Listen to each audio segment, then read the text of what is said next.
Saludos amigos, bienvenidos a otra edición de Béisbol Caribe con Kevin Cabral. Semanas atrás los Marineros de Seattle subieron a Grandes Ligas a su cotizado prospecto Jarred Kelenic, que comenzó muy bien en ligas menores y se esperaba que ya fuera el inicio de una gran carrera para Kelenic, una de las piezas importantes de la reconstrucción de los Marineros, junto con los también jardineros Kyle Lewis, ya en Grandes Ligas, aunque lastimado ahora, y el dominicano Julio Rodríguez. Kelenic tuvo un partido donde inclusive conectó un cuadrangular en frente de su familia, pero después de ahí cayó en un slump. Y a diferencia de otros jugadores jóvenes que han podido subir recientemente a Grandes Ligas y tener un impacto de inmediato, Fernando Tatis Jr., Vladimir Guerrero Jr., Ronald Acuña, pues Kelenic tuvo que ser regresado a ligas menores. En el momento que eso ocurrió, bateaba exactamente 0.96, por debajo de 100 estaba con un slump donde no tenía hits en 39 turnos. Son situaciones donde es preferible que el jugador joven regrese a AAA, se reencuentre, recupere su confianza y no se vea en una situación de la que mentalmente no pueda recuperarse. Y es una demostración más de que los jugadores jóvenes, por más talento que tengan, no siempre pueden hacer una transición limpia al béisbol de Grandes Ligas. Y precisamente hoy quiero recordarles algunos casos de jugadores que en el pasado tuvieron una situación similar a Kelenic. Llegaron a Grandes Ligas muy cotizados e inicialmente no lograron producir. El primer nombre que les voy a mencionar de esa categoría es Mike Trout, el hombre que es considerado el mejor jugador del béisbol en este momento. Trout fue subido a Grandes Ligas en 2011 por el equipo de Anaheim, aproximadamente en el mes de julio. Pegó 7 hits en sus primeros 43 turnos. Ese fue un promedio de 163 en ese lapso. Los Serafines decidieron regresarlo a AA desde donde había sido subido. Tuvo unos partidos en ese nivel y regresó a Grandes Ligas ya a finales del mes de agosto. Trout tuvo problemas para batear el picheo de las mayores, problemas para adaptarse en esa primera temporada. Pero digamos que eso le sirvió de experiencia, porque ya en 2012 tuvo su primera gran actuación. Fue novato del año de la Liga Americana porque todavía calificaba para ese galardón y terminó segundo en las votaciones por el premio de jugador más valioso. De ahí en adelante no ha tenido temporadas negativas, lo único que lo ha afectado ocasionalmente son las lesiones, pero Trout es un buen ejemplo y sobre todo que cuando él llegó a Grandes Ligas lo hizo para la misma época que llegó Bryce Harper, quien tuvo menos problemas para ajustarse al picheo de Grandes Ligas. Ahora nos vamos un poquito más atrás y vamos a recordar el caso de Greg Maddux, uno de los grandes lanzadores de todos los tiempos, que también tuvo sus tropiezos cuando originalmente fue subido por los Cachorros de Chicago. Maddux fue firmado en 1984 y entre el 84 y el 86 dominó los circuitos minoritarios, ganó 36 partidos con 15 derrotas, tuvo promedio de carreras limpias de 2.86. Y en septiembre del 86 los Cachorros toman la decisión de darle su primera oportunidad en Grandes Ligas. Tuvo una actuación deficiente en ese último mes, hace el equipo en 1987, pero los problemas continuaron. Y si ustedes revisan los números acumulados de Maddux en esos 2 primeros años, ni remotamente parecían los de un lanzador de Salón de la Fama, porque tuvo récord de 8 victorias, 18 derrotas y promedio de carreras limpias de 5.59. Después de esa temporada, y ustedes van a oír historias como esta en varias ocasiones en el segmento de hoy, Maddux se fue a la Liga de Venezuela, jugó béisbol invernal, dominó ese circuito y en 1988 ya se estableció, ganó 18 partidos con los Cachorros y se puede decir que nunca más tuvo una temporada negativa en Grandes Ligas, sumó 355 victorias, más de 3.300 ponches, de nuevo en una de las grandes carreras de todos los tiempos que lo llevó al Salón de la Fama. Otro lanzador, ganador de 300 partidos, que igualmente comenzó mal, fue Tom Glavine. Si ustedes revisan lo que ocurrió con Glavine cuando llegó a Grandes Ligas con un equipo que era muy pobre en esa época de los Bravos de Atlanta, en sus 2 primeros años tuvo un récord combinado de 9 y 21 con una efectividad de casi 5.00. Lanzó bien en 1989 y en 1990 tuvo problemas otra vez con un récord por debajo de 500 y una efectividad de 4.28. En esa época fue cuando perfeccionó su cambio de velocidad.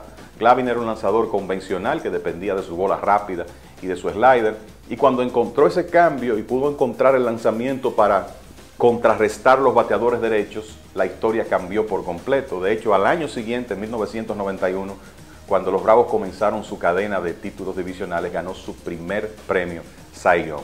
De ahí en adelante, durante el resto de su estadía con los Bravos, hasta que se declaró agente libre, ganó un par de premios Cy Young y de hecho terminó 6 veces entre los primeros 3 de la liga en las votaciones y promedió 17 victorias por temporada. Eventualmente se fue a los Mets, ya al final regresó con los Bravos y sumó 305 victorias durante su carrera para llegar al Salón de la Fama. Nos vamos un poco más atrás y esta es una historia, digamos que diferente, que fue la de Sandy Koufax, uno de los grandes lanzadores de todos los tiempos.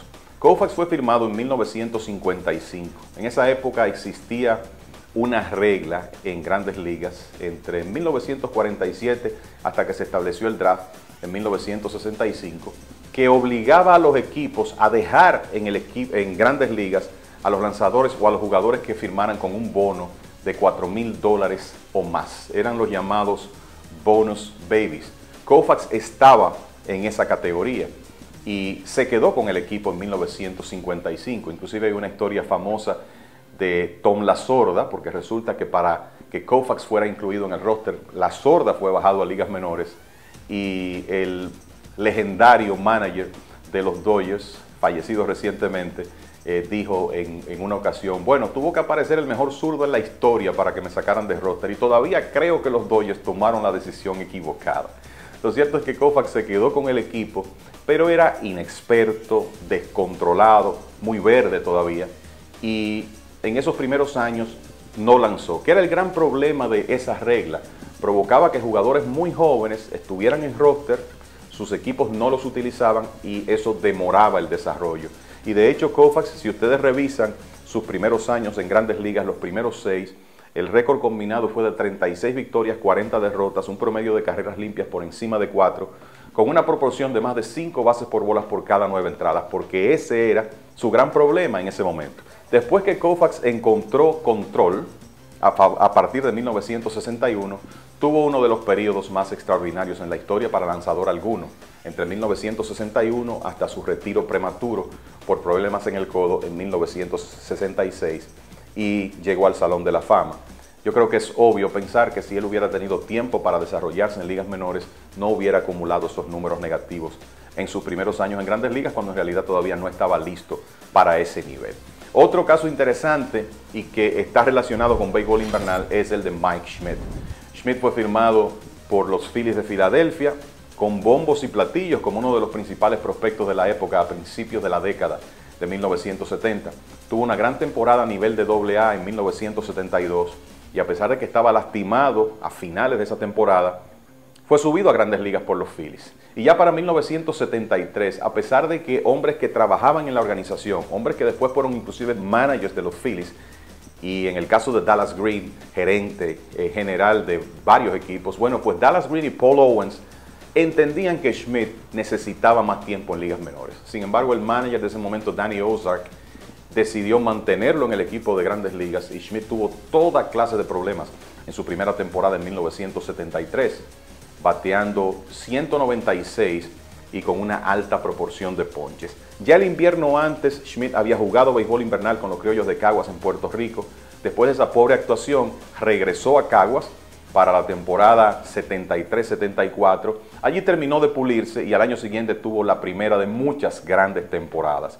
Bueno, con 542 cuadrangulares, 548 cuadrangulares en su carrera, 10 guantes de oro, y las victorias sobre el nivel reemplazo más alta de todos los tiempos para un jugador exclusivo de la antesala, Schmidt se convirtió en todo un estelar, a pesar de que los inicios fueron difíciles.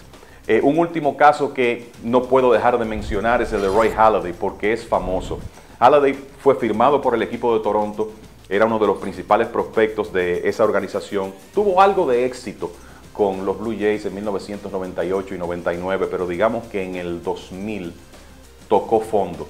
Tuvo una actuación muy pobre ese año, récord de 4 victorias, 7 derrotas y una efectividad que cuando uno la ve parece un error, 10.64, le hicieron más de una carrera por inning.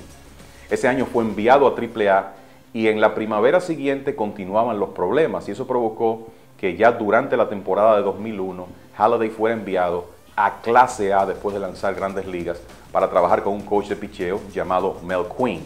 En esa misma época, Halladay también descubrió un libro escrito por Harvey Dorfman que se llama el ABC mental del béisbol. Cambió su manera de ver el juego desde un punto de vista mental y gracias a Quinn ajustó su mecánica, consiguió más movimiento en sus lanzamientos, principalmente en su bola rápida, y se convirtió en uno de los principales lanzadores de su generación. Trágicamente ido a destiempo, Halladay fue exaltado al Salón de la Fama después de ganar 203 partidos en su carrera. Hay otros casos que podríamos mencionar, está por ejemplo el de Brooks Robinson, el mismo Gaylord Perry, incluso Randy Johnson tuvo muchos problemas de descontrol al principio de su carrera. Pero lo importante aquí es entender que Jarred Kelenic ha tenido un tropiezo, uno de los principales prospectos del béisbol, ahora mismo está en ligas menores otra vez con el equipo de los Marineros, pero que podemos esperar que eventualmente él hará los ajustes necesarios y se establecerá como un estelar de Grandes Ligas, que es lo que se espera. Espero que hayan disfrutado este segmento de Béisbol Caribe con un servidor, Kevin Cabral. Si disfrutaron el trabajo, por favor suscríbanse y ya nos juntaremos en una próxima ocasión, amigos.